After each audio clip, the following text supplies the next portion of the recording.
to the Hanford Dixon Show. I'm Gabriella Cruz alongside the top dog. Hey, great. Can you tell that bark? Great vibration on that bark. Can you tell that bark? Yeah, that bark's got a little bite. That bark is getting ready. It's almost time. It's almost time. It's getting ready. I feel like Memorial Day, it kind of marks that beginning of maybe a little bit of the dog days, as we were saying with producer Pat. But, I mean, soon enough, we'll have plenty to talk about with mini camp and the season around the corner. I mean, we can talk about the OTAs, though. We've got that coming this week. I know none of that is mandatory, but top dog, bring us back in time to your days of OTAs. I know you always participated, right? I'll tell you what, though, guys, like, this is a great Memorial Day weekend, and obviously we honor our troops and everything like that, but doesn't it just kind of feel like we immediately turn the page to football?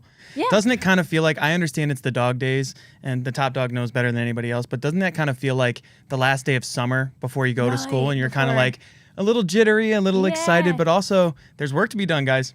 Well, the thing, too, I'm a little shocked that this weather hasn't changed yet. I know, the weather's been really weird. It's still a little cool up, but, Pat, you're exactly right, because OTAs, which we're going to get into, has pretty much just started, and right down the road from that, you got mandatory mini camp is getting ready to start. So that's going to be really, really exciting. Did you ever get nervous for OTAs? I know you participated in everything, right? You know what? I did not, Gab, because, again, I was this hot shot rookie coming in. And again, it's just a certain, that's like I can understand Shador a little bit.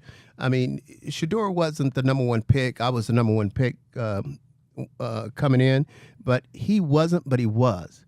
You understand what I'm saying? He's got all the flair. He's got, again, he should have been, I think, a number one pick. But for some reason, I mean, he just drifted down the board. But this kid, and again, we're going to talk about it. He is going to show people. He's going to prove them wrong. I mean, I really, really believe that. And I can't wait a little bit later in this show to jump inside of that quarterback room to dissect some of these guys, because that's a room that's filled up. And what's probably going to happen is with Deshaun, he's probably going to go on the IR. That wouldn't surprise me if he's on there, but it's going to be very, very interesting. And you're exactly right. And Pat, you're right, because right now things are starting to get hot. We'll get into it. Thanks for watching the Hanford Dixon Show. We're going to take a break. We'll be back right after this.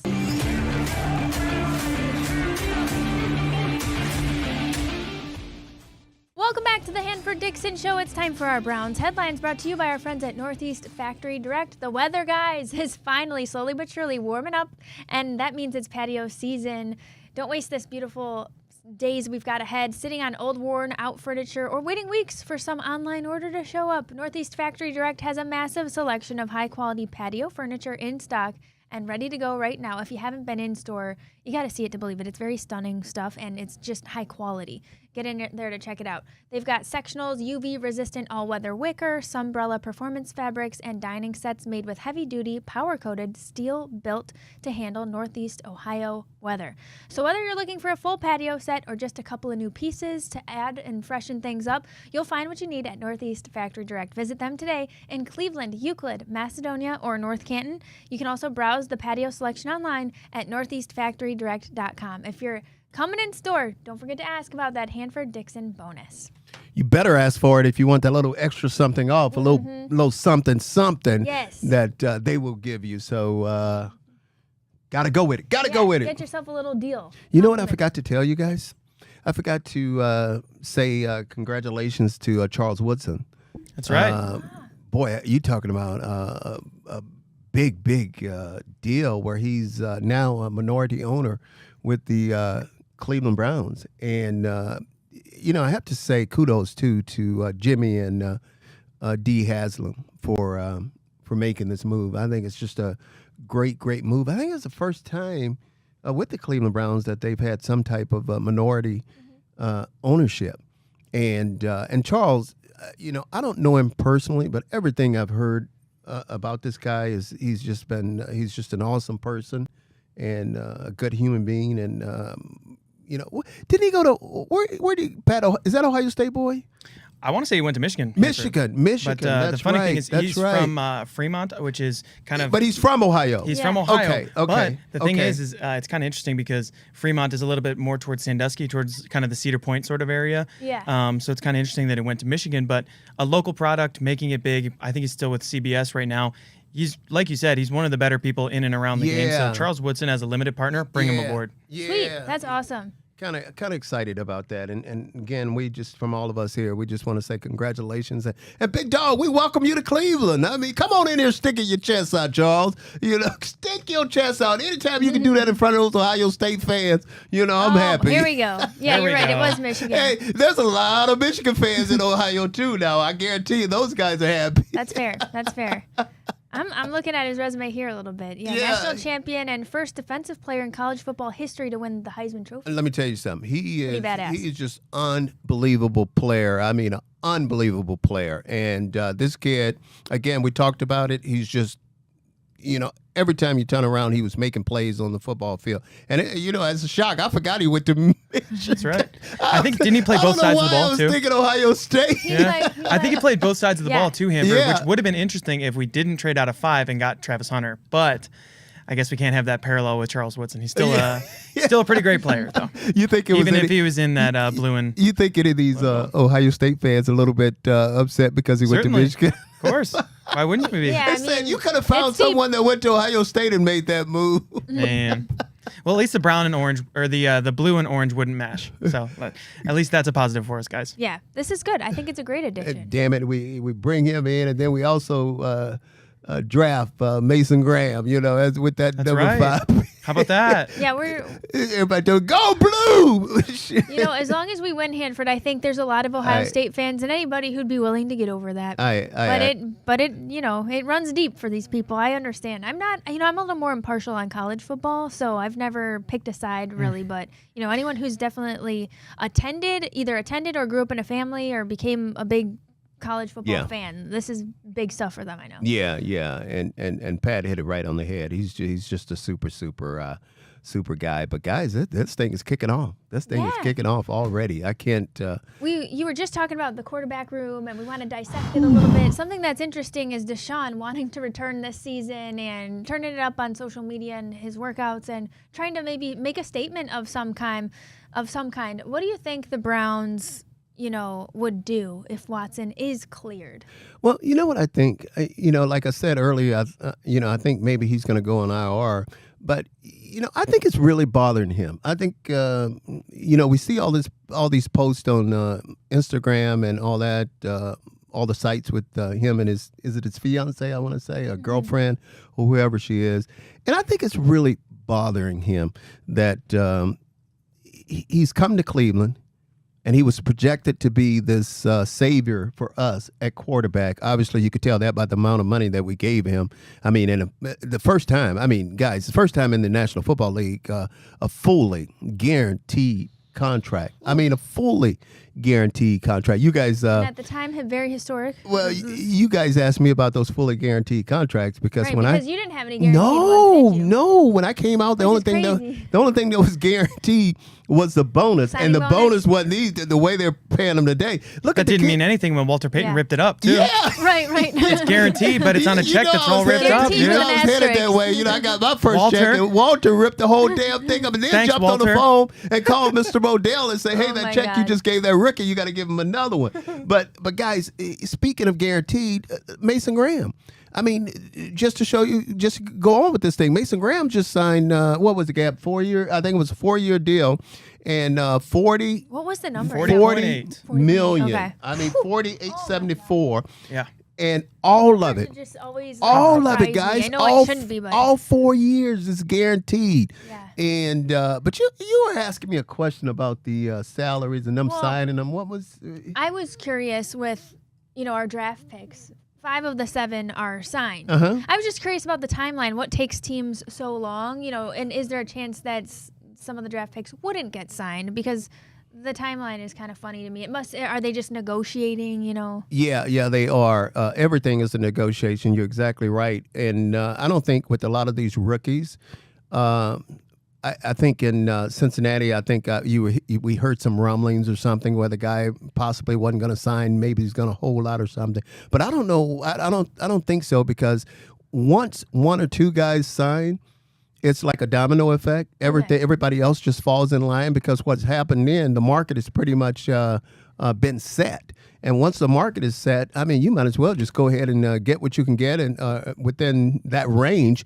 And then pretty much your contract is done, because if you'll see now, once those picks, like first, second, third, fourth, fifth, and then second round picks, once those guys start signing their contracts, everybody else will just come on board and they'll start signing. All the teams will start signing their picks. So that was a good question.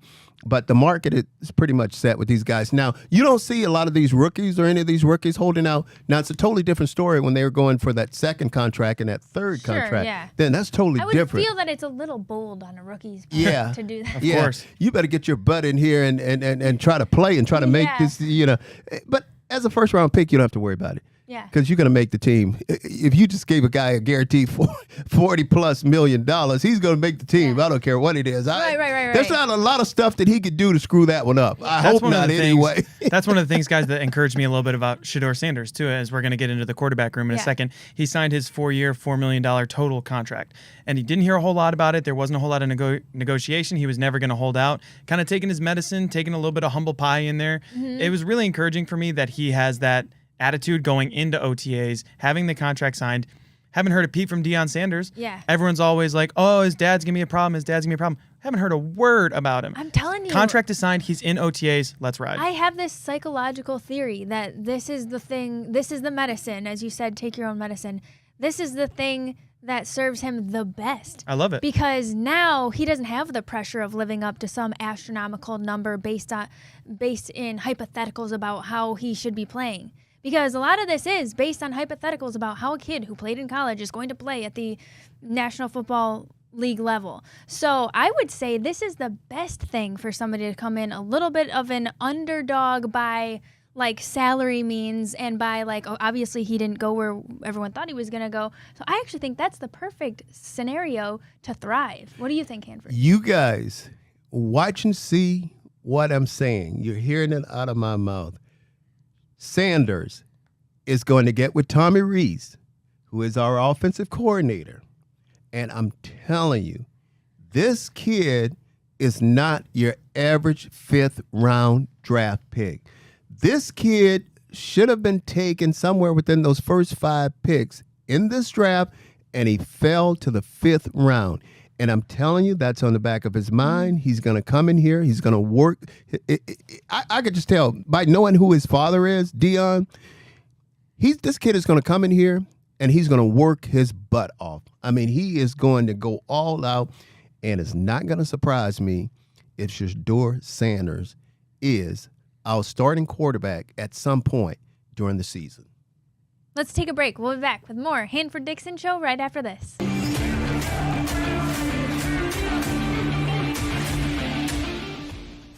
Welcome back to the Hanford Dixon Show. It's time for our Lipton Hard Iced Tea hard-hitting question of the week. Yeah, Hanford went golfing with Ozzy and some of his other people at Icky Woods. What was that, 2 weeks ago or whatever? Okay. Do you think Jimmy Hamlin has some giveaway or some helpful tips or whatever that we could get for him, do you think? We have a lot of golf swag to give away thanks to our friends at Lipton Hard Iced Tea. And they do have a giveaway. Jimmy's got an awesome giveaway. The grand prize is a golf session with Jimmy. He's an excellent teacher.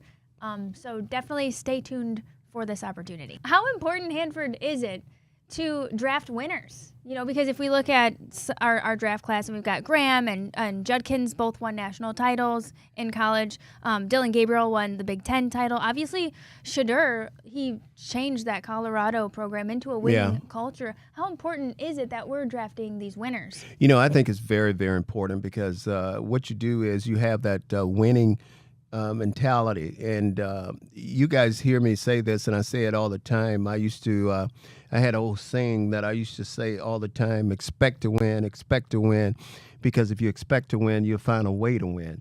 And these guys, all those guys that you're talking about that we drafted with that winning attitude, when they come in here, they're coming in expecting to win ball games. They're expecting to not be a 3 a 3-win team, and that's a big plus for Kevin, because obviously Kevin and his staff, they're going to try to instill this winning attitude with these guys, but they don't have to do a lot with this group that's coming in, because these guys coming in here expecting to win. And I think you hit it right on the head talking about Shador.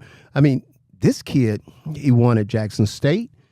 I mean, took a program, guys, Colorado. I mean, you're talking about a program that was pretty much dead. I mean, him and his father and him and Dion and that whole crew. And obviously, don't get me wrong, they can't do it by themselves. Football is a team sport. You win as a team, you lose as a team. But what they've done to that program is just unbelievable. That's why I say you guys can say what you want to say about this kid. This kid is a winner. And this kid, Gab, she's not convinced yet. You're not convinced. And listen to this. I've been saying sure the whole time. Gab, listen I to this. thought you said Gabriel, that you wanted him to. No. Gab, you've been saying this all along? They're going to go. I think they're going to go. They're going to end up 1-2, I think. I think they're going to be 1-2. And then you got Pickett. I mean, Pickett was the Steelers. I think the Steelers drafted him in the first round, somewhere around the 20th pick or somewhere around there. I mean, Pickett may be fed up. But Flacco is going to give us a few games, but I think that quarterback room is strong, and I think one of the quarterbacks for the future of the Cleveland Browns is going to come out of that room. I honestly believe that, and I hope I'm right. Guys, I'm going to go out on a limb this year with this football team. I'm going to go out on a limb and say this. I honestly believe that with the talent that we have on this football team right now, on defense, on offense, I really believe that we have enough talent, and I think we will make the playoffs. I mean, I honestly believe that. There is no way that we can only win 3 games to be in that category again this year. And if we are, I'm telling you, heads are going to roll, but I don't think that's going to be necessary, because I have a lot of confidence in Stefanski and his staff. And I'm telling you, watch out for the Cleveland Browns. And you watch out for all the teams in that AFC North. But we'll get it together this year. Well, what I like about these winners is I think that having that winning mentality and the expectation to win is so key. But the other part of the picture, and it's just a theory here, I think where there is a lack of entitlement, it also is very important. Because if you come in with the attitude, but there's an air of entitlement, I think by default it becomes like a divisive energy to the team.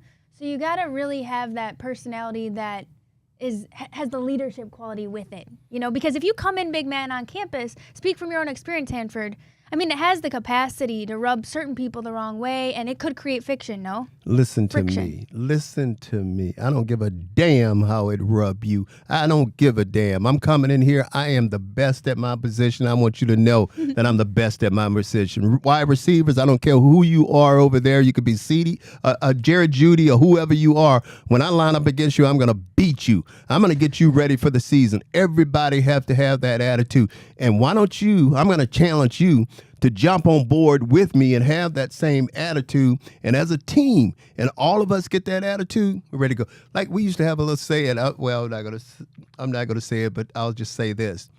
We cared about what you were going to do on Sunday, how you played on Sunday when we line up in the trenches, because we want you to be ready to go. But have that attitude. It's okay. It's okay. So it's okay to, we'll see. I've seen it backfire for this team many a times. Right. They don't have that winning attitude. Now you do have to have the winning attitude. Yes, that's you for have sure. to have that. That I agree with you. But coming in and expecting yourself to be something that you really haven't prepared for, or you haven't put in the work for, or you've made all the Instagram posts for, and you've got the money to show for, and you've got the fame to show for, but you don't have the style of play. Hold on. You cannot equal. Like you can't have air without. You can't talk the talk without walking the walk. That's all I mean. Hold on. Are we talking about a certain someone? I don't know. No. I think we need to take a break. We'll take a break. No. I just experience is the best predictor. Right. Let's take a break. We'll be back with more Hanford Dixon Show right after this.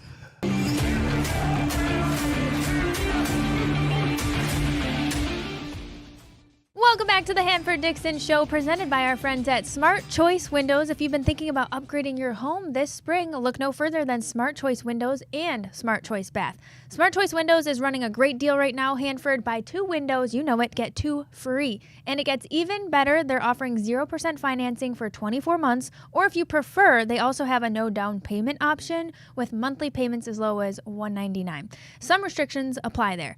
If your bathroom needs an update, the same great team at Smart Choice Baths has you covered. They're offering $1,500 off a brand new shower or tub this season, so if you've been putting off that remodel, now is the perfect time to go for it. If you're ready for quieter, more energy-efficient windows or a bathroom that finally works for your life, make the call, dial 440-WINDOWS, or head over to smartchoicewindows.com and smartchoicebaths.com to schedule your free, no-pressure estimate today. Guarantee you there's a possibility. If you go by 3, you may get 3 free. You go by 4, you may get 4 Hanford's just free. making it up now. I don't know that, but I guarantee you if you go there and you try to negotiate with them, there's a possibility that they would take care of you. Maybe that's the Hanford Dixon bonus. Yeah. That's the Hanford Dixon bonus right the there. Hanford Dixon. I think the Hanford Dixon bonus extends more than. And just, if you say please, that's right. All If you're you have to do is nice, be it can nice go a long way. and say Then you'll get your- please, and those guys may accommodate you there. I just wanted to throw that out there, Gab. Hey, you gotta throw it out there. Yeah. Okay, wanted to chat with you about the Tush Push. How about that? Remaining legal. And how do you feel about it? Because this is the second time, I think, in a couple of months that it just got pushed down the road for later. They were like, nah, we're not going to ban it. It's upheld for 2025. I thought it was interesting because I thought there was a chance that this thing was not going to pass. When all the owners got together and they voted on this thing. And I if I'm not mistaken, I think they passed by 2 votes. And what they're basically saying to everybody is that we're going to keep this thing, and if you want us to, you got to stop it. And if you can't stop it, that's your problem. Yeah. I think what you're going to do now, you're going to see a lot more teams because obviously we know Philadelphia is the one that's really good at it. I think Buffalo does it pretty good too. Because they got those big, strong quarterbacks. But I think you're going to see a lot more of the other teams now starting. They don't have a choice. They got to use it. They have to put it into their offense. But I still say that I was a little surprised that this whole thing passed because I thought a lot of people just didn't like it. Didn't like to see teams when they get down on close to the goal line, maybe half a yard to go, or a yard to go for a first down, a half a yard to go for a first down, and they get in that tush push and everybody just starts pushing everybody. Right. And Feels like a little rugby scrum type of. Yeah, and some teams are better at it, obviously, than others. But we'll see. Now everybody better get happy and get on board because it's there to stay. Yeah. The thing about it too, guys, is so the team. I don't know if you know this. The team that put forward the potential ban was the Packers, right? Yeah. So they lost to the Eagles in the playoffs. Yeah. And the Eagles, because the Eagles, ran it against them a couple of times. The final vote on the Tush Push initiative was 22-10, the same score that the Packers lost to the Eagles in the playoffs. Way. Oh my Isn't that gosh, crazy? that's funny. By 2 votes, by the way. By 2 votes. God has a sense of And humor. The God has a Tush sense of Push humor. is here to say. I'll tell you what, too. The other part of it, too, is your Cleveland Browns voted to keep the Tush Push as well, which I thought was kind of interesting because Kevin Stefanski, he's so good at drawing up his own plays. Yeah. He's not going to ban somebody else. That's kind of a weight room issue. It was kind of interesting to hear his words being like, just because you can't stop it doesn't mean it should be illegal. Right. There's not a Right. high injury risk or anything along those lines. If you can't stop it, you can't stop it. Like it just is what it is, right, Hanford? You got it. Is that play come down to just the biggest bodies? Well, that's the thing too. Is like you can run a play like that because Jalen Hurts can squat 550 or whatever it is, 600 pounds. He's an absolute outlier freak type athlete where you can squat 2 offensive linemen. You know what I mean? Like he can squat on either crazy. side. Unbelievable. But people like Josh Allen even. Massive. He's quarterback. massive, but even him, he struggles with it sometimes. Like there's still a design to it with the play where, you got Saquon Barkley who can also squat 600 pounds, whatever it is. But they have a massive advantage with the Eagles. They had Jason Kelce for a long time, Saquon Barkley, and Jalen Hurts being just stronger than everybody else. Wouldn't you guys say the Eagles are the best at it? Oh, by far. Yeah. Yeah, By far. didn't they use it in the Super Bowl? That Oh, was yeah. that was the. That's right. You know who doesn't need his own tush push, though? Is Derrick Henry. Have you seen that guy? Derrick Henry. Yeah. Great segue. The Ravens re-signing Derrick Henry. 2 years, $30 million. What'd your boy Ozzie have to say about that? Hey, man, I this was unbelievable. I mean, unbelievable, because they always said, especially in today's game, the running backs are not valuable as far as on the offense. And this guy, listen to this.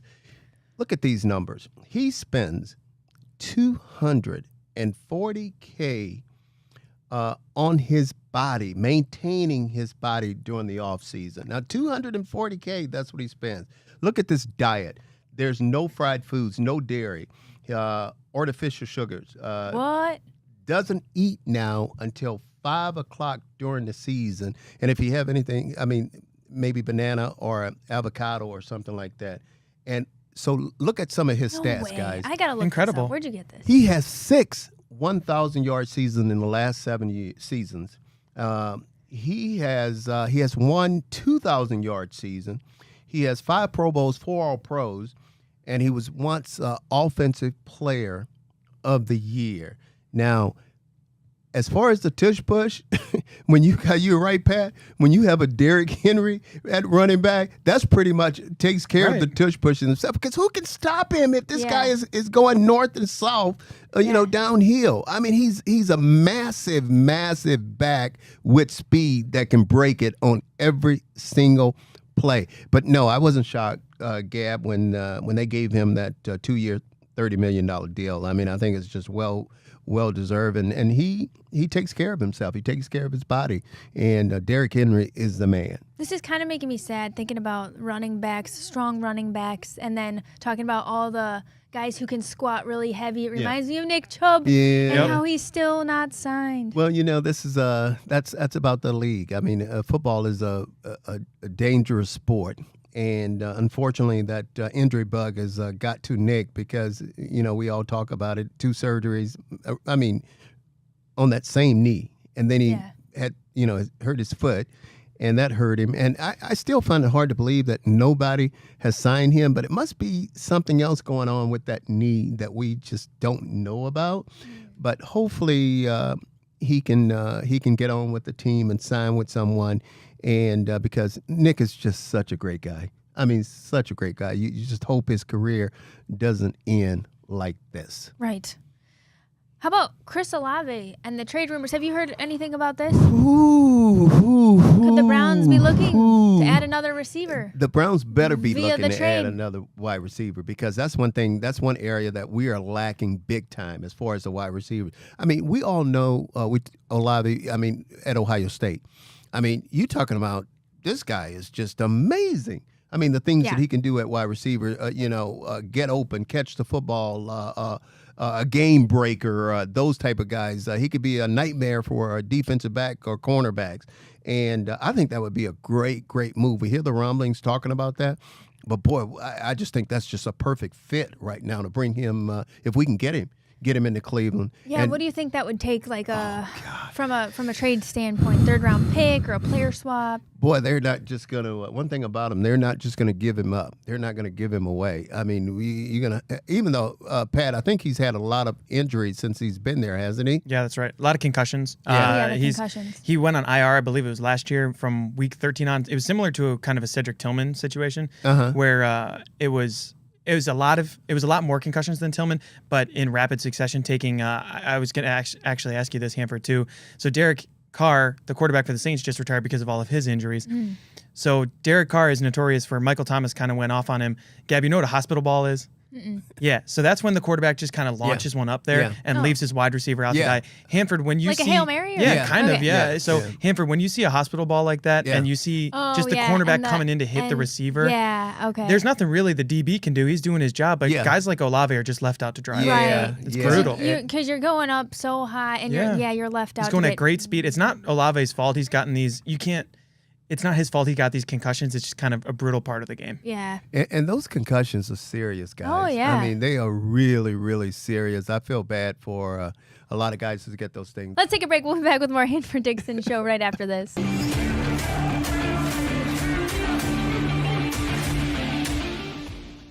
Welcome back to the Hanford Dixon Show. It is time for our Garage Beer featured interview. Very special guest in studio with us today. Excellent find by the Top Dog. It was a surprise for me, and we're so excited to have this Browns legend. He's really a staple of the fan base. Big Dawg in studio. Over 40 years, you have been the face of the Dog Pound. created by none other than Top Dog. We can't wait to get into your legacy and how you got started. I know you. This is a little fun fact for our viewers. I know Big Dawg because his daughters played basketball with my older sister. So I was already a fan just from watching them play basketball. And you were such a character even then. Everyone was like, you were a celebrity even then. So we're excited to hear more about your backstory. Good stuff. It's great to see you, Gabrielle. It's been a long time. Yeah. Hanford, great to be here. Well, Thanks for thank you, coming in. Big Dawg. Let me tell you guys something. And Big Dawg won't even know this, but we used to draw a lot of energy from you because he would sit there. Let me tell you something. I'm talking about, when was it, 84, 85? Yeah, 84. 84, 85. He was just a faithful fan. And he would stand there, and again, you couldn't miss him. I mean, you couldn't miss the Big Dawg.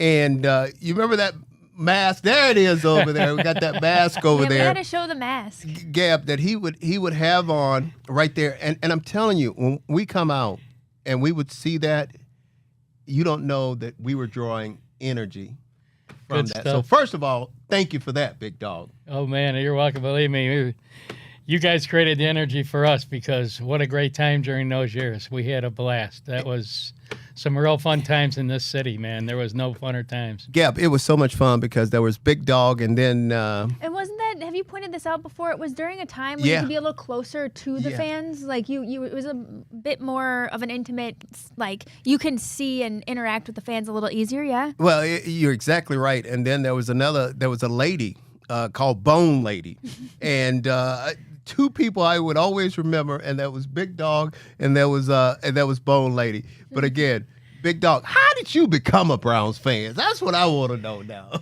It's born in Cleveland. I mean, how can you not be? But I'm a big sports fan. I played sports, all different types, from hockey, football, basketball, wrestled, played Irish football, Irish sports. But I actually, in 1980 or 1978, I had a friend that his dad had season tickets, and his dad wanted to get out of it, and so he invited some of us to start using his tickets. So we started down at the opposite end of the end zone, actually, in 1978. I started going, and it was kind of incredible because we had those poles, and we were just above the box seats and had the pole, and where with seat that I was getting out of the 6 seats or 5 seats, whichever it was, I can't remember, but I was getting blocked by a pole, and it used to drive me nuts. And then the one year I noticed that there's these guys sitting in the plastic seats down there, the box seats, in front of the poles, and they kept using this one seat for their cooler, because back then you could bring whatever you wanted into the stadium. People had hot dogs, they had everything pulling them out of coolers. So I went up and asked him, I said, like, who is this seat? Somebody have this? And no. So then I got a hold of Browns for seat day, and then ended up purchasing that seat. Was there from 1980, that season, with the cardiac kids, all the good fun that we had in Cleveland then. And from that point, and I actually wore a get-up that my mother imposed on me, but it was the brownie outfit. Back then I had a big flag up in the box seats. But then in 1984 I got married, so I had to get another seat. And there wasn't one next to us, so we went seat day again, and we went down into the bleachers. Never been in the bleachers for a football game. Baseball games all the time. Football, never been in there. And when we walked down the ramp, the ramp coming in. Yeah. I looked at my wife. I said, wow, it's like we're like right in the game, man. And I looked to the right, and it's like there were no season tickets hardly. There were one group of guys, and they used to sit next to me, and I'm sure you remember them. It was they were called the bleacher creatures. Prior being the dog pound. And these guys were wild as heck and a lot of fun, but I ended up getting the seats, and that's how basically that started. And then I was right before the opening game of the regular season that year. We were at Cam's Corner in the west side of Cleveland, and we were visiting a pub, and came out, and we were parked outside a costume shop that opened for its very first day, and that place is still there. But we went inside, and I seen this dog mask, and I had been going to all the training camps out at Lakeland, and Eddie and Hanford and everybody. barking at the two old men that we had on the end, Carl and Bubba, as our defense ends. They started barking at those guys. So it was kind of wild. I seen this dog mask and I started laughing. I said, I got to buy it. The lady says, like, I asked her how much. She says, like $10. So the mask was purchased. And then I brought it to the game, didn't wear it, brought it in, had my jeans. And my brother-in-law bought me a 98 jersey because it was the practice jerseys with the big holes in it. Remember, so it went by size, like so the number, because of the line. So it was the biggest jersey available, so he bought it for me. So that's how I got 98. And then I used to always wear a batting helmet. That was something I always wore, a helmet that I put tape on it. As I've been through a number of them. So well, I could say basically this. Incredible. I could say this, guys. That was the most recognized face in the stands. I'm going to say this before we get back on football. A lot of people don't know this, but you heard him when he was talking a few minutes ago. He mentioned hockey. See, he's a big, huge hockey fan. So whenever I see Big Dawg, I always give him a hard time because I always mention names like Trottier, Billy Smith, Pat LaFontaine. And if you know anything about hockey, Pat, I know you know where I'm headed with this. You go way back to those New York Islanders, the guys who always won the championship, because he's also a Ranger fan. New York Ranger fan. Our nemesis. I mean, that was so many battles. I used to hate Billy Smith. He would chop guys' legs like no business, but those were great games back in the day. Gab, I had to take that dagger and I had to stick it. Yeah, we didn't win many, stick though. It in. I know. That's another losing end that I've been in. Big Dawg, what's your opinion of this team today?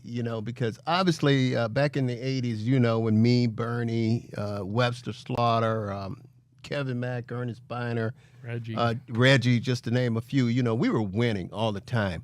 But now, I mean, this football team, man, it's just going downhill. But just tell me your opinion of what do you think and what's going on. So 2 years ago, and to skip over last year because it was a disaster, but 2 years ago, our defense and really put us on the map, and that team was winning a lot of home games, and it was exciting because, it's tough. As a football fan, you go down to those games and, you're walking away depressed. You're upset. My wife always just teases me, and she doesn't go down because of her back anymore for years. But, I take her to the Playhouse, right? And she always says to me, she says, hey, when we leave the Playhouse, you don't have that feeling. Yeah. You're always smiling, we have a good time. I'm like, because I'd be usually ticked off and upset coming home from the Browns game after we lose. So, but it's rough and it's tough on Cleveland fans. But I think that right now, I think that they still have a darn good nucleus of a team. I mean, come on, they're loading up this defense, I think, to where it's competitive, if not better than 2 years ago. And I think the thing that killed us last year, and we all know it, 13 points a game. Yeah. Come on. Yeah. You can't win a football game with 13 points. That ain't going to happen. Not today, especially with all the rules changing. Because the rules are geared toward the offense. Scoring now, Yeah. What was your opinion of this past draft? Again, I like the 2 running backs we got. Love them. Okay. I don't know, though, about trading out of that number 2 pick. We moved to 5, draft the kid, the defensive lineman from Michigan. Right. But, I was telling Pat and I was telling Gab, I'm behind them guys 100% now. But if it was me, I would have stayed in that pick and took one, and Carter or Hunter or one of those guys. And if I was going to take a running back, I would have took that kid out of Iowa who's just an outstanding. But again, I'm happy with and I'm going to tell you this, guys. I think I'm really excited about the team. I guess I'm always excited this time of the year until we start playing, and then once we start playing, I mean, that's when the disappointment come along. But just your thoughts on that. I don't know. I personally think that after it was all over, I think we walked away with a pretty good draft. I thought that they did pretty darn well, and. As far as the first pick, I wanted a receiver. I thought that we need to start putting points up on the board at receiver. We need to have somebody, that can go out there and get the ball, and a big guy at that. So I wanted the kid out of Arizona. That didn't work. But I was surprised they went defense, completely surprised, although Hunter could have played either way. Yeah. So I was a little bit surprised they went defense because those 13 points a game, that's not going to cut it. I mean, that's my biggest thing. Yeah. So, but by doing that, at the same time, they're looking at shutting down the run, and that's been the killer. I mean, it's been since you guys, Hanford. I mean, the running game that kills us on defense, and we can't do that. And 2 years ago, I thought we did very well. I mean, we were, almost at that point where Belichick's defense that ran that situation where we were able to stop the run. So I'm pretty excited about it. I think that the running backs are both solid. I think that you got the big kid from Ohio State. He's a big, strong north-south guy. Yes. And he's tough as nails. I mean, Yes. he proved it by starting at Ohio State. And then you have the scenario at linebacker with the JOK situation, which is pretty sad for fans. That is sad. Yeah. That's That is struggling, sad. but Yeah. I think they went out and got a kid that looks pretty impressive. Yeah. He led the Big Ten in tackles, 144 tackles, kid's solid. So I'm pretty excited about that. So that picks up that situation that we didn't have last year at the linebacking core. So, and then they went out and got a lot of free agents in the offseason. They got the kid from Tampa that was a number one pick that's going to be at the end, and we'll see how that works out, that experiment. But I think it could be real good. And I'm sure that the coach is behind all that. I mean, their defensive coaching is insane. I mean, they got one of the best, so hopefully they can incorporate these guys into that defense and get back to where they were 2 years ago. And then the quarterbacks, how could you not? You can't lose. Well, that room is just absolutely filled. You got a couple guys. I mean, everybody wanted a quarterback, and then we didn't take one, and everybody was crazy, and then we ended up with two of them. And Wouldn't it Do be you have a favorite of the quarterback room? I like the kid. I'm trying to think. He played for Syracuse, the ex-Ohio State quarterback. That's the guy. We'll see how he went to. Kyle McCord, who went to the Eagles. Oh. So I'm excited to see how he plays. But he's a big kid, strong. I felt that if he would have been with Ohio State this year, he could have probably led the country with 5,000 yards passing, and who knows, maybe 35, 40 touchdowns. So you Buckeye fan? Yeah, a little bit. Who would you like to be starting for the Cleveland Browns? Who would I like to start? That's so hard because any one of them. Sanders. That's what you want. You want Sanders. I know it. I know you want Sanders. I actually want the best guy that comes out of this battle, but Yeah. it sounds like to me that it's almost Kevin Stefanski really liked Pickett in the draft when he came out. Pittsburgh went one pick ahead of us and stole them, literally. And Stefanski was nuts, and now Stefanski's got him, and he really likes him. So I don't know what to expect.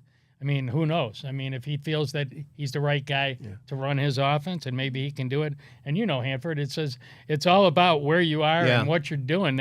You could have a guy turn into Superman at quarterback if he's in the right program and things are working out for him. I mean, you get a line that'll block and set up passes. Well, before we let you go, we have to ask you this question. You hear all the rumbling about the new stadium downtown, Brook Park, coming from the Big Dawg. Where do you want them? You want them downtown or Brook Park? It doesn't matter. I know you're going to go either way. This is the perfect seat. I think I'm in my seat already. Yeah. I really like to see him move right here with a dome. Yeah. I mean, I think that would be the right move for the city, for the region, for everything. I mean, what better opportunity would Cleveland have better than having a dome? However they work that out, the city needs to give up land to the Haslam Group and build it right here. And, they can still keep some of this land and build on it. They'd have the old stadium site to build on. They have the money that they just got, $80 million or $30 million or whatever it is, to build the land bridge and go down there and work on the waterfront. I'm real excited. I think this is a great chance for Cleveland because at the same time now, if they actually swap property with the Haslam Group, which that's what I would think would be the ideal thing, and Cleveland take over the land in Brook Park at the Ford plant, they could build the runway that they need to match the runway down here that makes it all legal to do, and then they can go ahead and move forward with expanding Hopkins Airport eventually and turn that into a world-class airport along with a world-class stadium. I mean, what more could Cleveland want? I mean, this would draw a lot of money to this town, so I'm excited. Yeah. Well, Big Dawg, let me say this. Gab and Pat will tell you that I've been sitting here and I've been asking everybody, where is the Big Dawg? Where has he been? And we just want to thank you for just gracing us with your appearance here. Tell him, Gab, we just really appreciate it. And for those who don't know, give us your update on how many games will you be at? Where can we find you throughout the season? I'm obviously in my seats, same seats I've had forever. But I usually get down to about 4 or 5 games a year. My girls come into town and they like to take a game, and they're and that's awesome. I don't have all the seats I used to, but we have my 2 seats, so we're definitely diehards all the way, no matter what. I don't get away from the TV if I'm not at it, and let me tell you, it gets crazy at home when I'm watching it at home. Well, Gab, he's going to be back in those seats because he was missing a little bit because he had those knees taken care of. So now we're glad. He's ready. He's ready to go. Yeah. Ready to go. Yep. Big Dawg! Big Dawg is in the house. God damn it! Big Dawg is in the house. Thank you so much for coming on. We'll be back with more Hanford Dixon Show right after this.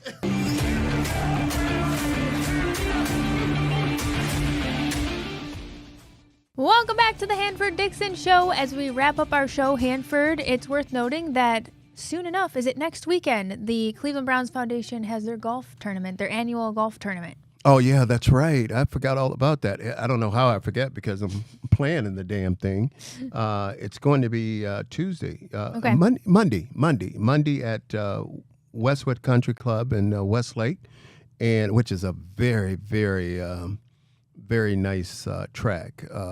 And a lot, all the players, trust me, they're looking forward to this. Yeah. Because you got practices going on right now, and what the Browns normally do, they'll take all the players. I'm talking about every single player that they've signed that's they're participating in the program. They'll bring all of them out to the golf course to maybe, if they don't play golf, but at least they'll be there. Yeah. And all the people that pay to help this thing out, they would have access to pretty much all the players. So it's a really, really nice event, and I'm looking forward to it. Pat, you know something about I do. Westwood, don't you? Yeah, my girlfriend works over there. She gets to see Kevin Stefanski every day, which we just saw there on the screen. But I think he's a member over there with him and his kids. But it's going to be interesting. I bet Stefanski's got a pretty good swing. I'd wager that he's probably got the best swing on the coaching staff, guys. But have you seen these videos that we've seen in the past of Browns players trying to hit the ball? Who's got the worst swing, do you think? Because Denzel Ward, if you remember last year, or maybe it was 2 years ago, man, it's brutal. You're exactly right. It's some pretty bad swings out there because a lot of the guys, that's probably the first time that they actually picked up a golf club. But once they get out there and they pick up those clubs, they get hooked on the game. Yeah, man. They get hooked on the game, and the first thing I gotta believe if these are some of the highest competitors around, so I'm sure that they're. Well, that's what I would say to anybody. If you're going to play this thing, just initially starting off with somebody like a Jimmy Hamlin and get you some lessons, and that way you can conquer. Well, I don't know. What's your golf swing gonna look like this year? Well, it's get better every year. I can. I almost had a hole in one last year. Did I tell you about that? Oh yeah, we know. How about that? What? I'm done with you. I'm done. I'm done. I'm done. It was the almost hole in one. How could we forget, Hanford? How could we forget? Yeah, was it a par 3 and you almost holed out and then made par? Yes. One roll, Big Dawg. One roll. I had a birdie. One roll is all I need. Mm-hmm. What do you think Hanford shoots at the Cleveland Browns Foundation tournament? Let's do a prediction. You're playing 18 holes. Yes. I think. Are you? Do you play from the seniors? No, Nice. Actually, I play with regular tees because Big Dawg, when you're the top dog, you don't need to move. That's right. That I'll would tell you what. That would be a disadvantage to everyone if I moved up to the Not in sea. fairness to the other golfers. I'll call him out too because last summer when I was just freshly started here, but Greg Williams was playing from the senior tees. Yeah. Coach Greg Williams, play from the men's tees. Yeah. Don't play from the seniors tees. That is Come on, hilarious. man. Like, you don't need. I think Bruce Drennan was playing from the seniors too, but we love it over here at Big Play. We'll be out there. Bruce gets a pass. Bruce gets a pass, I think. We'll be out there at Firestone for the senior PGA event next month as well. But Brown's gonna have a good time at Westwood as well. We look forward to the updates, Hanford. Alrighty, Gabby. All right, we're taking it out. Thanks for watching the Hanford Dixon Show. We'll see you next week.